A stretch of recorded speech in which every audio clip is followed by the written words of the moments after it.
منظور، یہ جو hash tag اس سب پوچھ رہے ہیں کہ خان صاحب آپ کو ہماری آواز آ رہی ہے، ہم یہ اتنا جو پروٹیسٹ کر رہے ہیں، تو پلیز ان سب کے لیے کہیں جو اپنی جاب کو سیکریفائز کر کے، اپنا فیملی ٹائم سیکریفائز کر کے، کچھ ساری چیزیں پیچھے چھوڑ کے یہ پروٹیسٹ میں لگے، ان کے بارے میں پلیز کچھ کہیے گا. میں یہ جو امپورٹڈ حکومت نامنظور، یہ ایک بڑا زبردست پروٹیسٹ ہے، اور پروٹیسٹ ہے ان کو بتانے کے لیے جنہوں نے یہ سازش کر کے،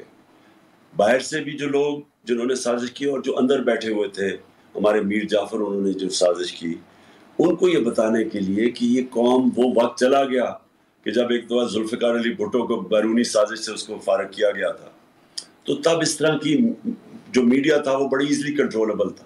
تب سوشل میڈیا نہیں تھا. یہ زمانہ اور ہے، اور یہ لوگوں کی جو اس وقت مسلسل ایک پروٹیسٹ ہے، اور یہ میں سمجھتا ہوں، یہ کئی لوگ سمجھتے ہیں کہ جی، اور جو اندر بیٹھے ہوئے تھے ہمارے میر جعفر، انہوں نے جو سازش کی، ان کو یہ بتانے کے لیے کہ یہ قوم، وہ وقت چلا گیا کہ جب ایک دفعہ ذوالفقار علی بھٹو کو بیرونی سازش سے اس کو فارغ کیا گیا تھا، تو تب اس طرح کی جو میڈیا تھا وہ بڑی ایزلی کنٹرولبل تھا، تب سوشل میڈیا نہیں تھا. یہ زمانہ اور ہے، اور یہ لوگوں کی جو اس وقت مسلسل ایک پروٹیسٹ ہے، اور یہ میں سمجھتا ہوں، یہ کئی لوگ سمجھتے ہیں کہ جی، یہ بڑی تھوڑی دیر کے بعد یہ ڈائی ڈاؤن کر جائے گا. میں سمجھتا ہوں کہ یہ ڈائی ڈاؤن نہیں کرے گا، یہ ایک تحریک بن گئی ہے، اور یہ اب اس سے اور زیادہ آگے جائے گی، کیونکہ اور اس کی سب سے بڑی وجہ یہ ہے کہ اس وقت جو اویئرنیس ہے، جو شعور آ گیا لوگوں کے اندر،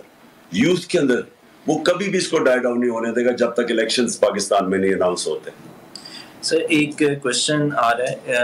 آج ڈی سی آفس نے ایک سیکورٹی تھریٹ لینا چاہیے اور جانا چاہیے، سو اس پہ بہت سے لوگ کوشچن کر رہے ہیں کہ آپ آئیں گے لازمی کل؟ بالکل میں آؤں گا 100%. میں اس جلسے، مینار پاکستان کے جلسے میں، کیونکہ دیکھیں مینار پاکستان ایک بہت ہمارے لیے ایک اسپیشل جگہ اس کی ہے، کیونکہ وہاں پاکستان ریزولوشن 1940 میں اس کو ٹیبل کیا گیا تھا،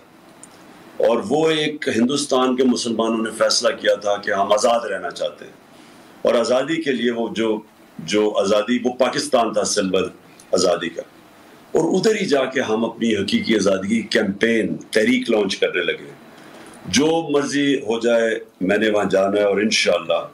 میں سمجھتا ہوں کہ پاکستان کی تاریخ کا ریکارڈ کراؤڈ آئے گا. ٹھیک ہے. اچھا بس مجھے پتا ہے ہمارا ٹائم تھوڑا اوپر ہو رہا ہے، تو جلدی جو اسپیکرز آئیں گے پلیز کوئکلی کوشچن آپ نے رکھیے گا. علی جی آپ، اور پھر توفیق صاحب آپ. جی السلام علیکم خان صاحب، it's an honour to talk to you. میں صرف سب سے پہلے یہ بتانا چاہتا ہوں میں ایک اوورسیز پاکستانی ہوں. میں پڑھنے کے لیے کیا کہتے ہیں باہر آیا ہوں. میں آپ کے تھرو ان لوگوں سے ایک سوال پوچھنا چاہتا ہوں کہ یہ اپوزیشن والے دن رات ہمیں برا بھلا اوورسیز پاکستانیز کو کہتے ہیں، ہم پڑھنے کے لیے باہر آئے ہوئے ہیں، تو آپ پلیز ان سے سوال کیے گا کہ ہمارے ملک کے ایجوکیشن انسٹیٹیوٹس تباہ کس نے کیے جو اوورسیز پاکستانیز کو اپنے گھر چھوڑ کے جانا پڑتا ہے. اور دوسرا یہ کیا کہتے ہیں جب سے پاور میں آئے ہیں، یہ آپ کے ٹائم میں جتنے اچھے کام ہوئے تھے ان کو ریورس کر رہے ہیں. ان میں سے ایک بہت امپورٹنٹ ہمارے لیے ایک چیز ہے سنگل نیشنل کریکولم، جو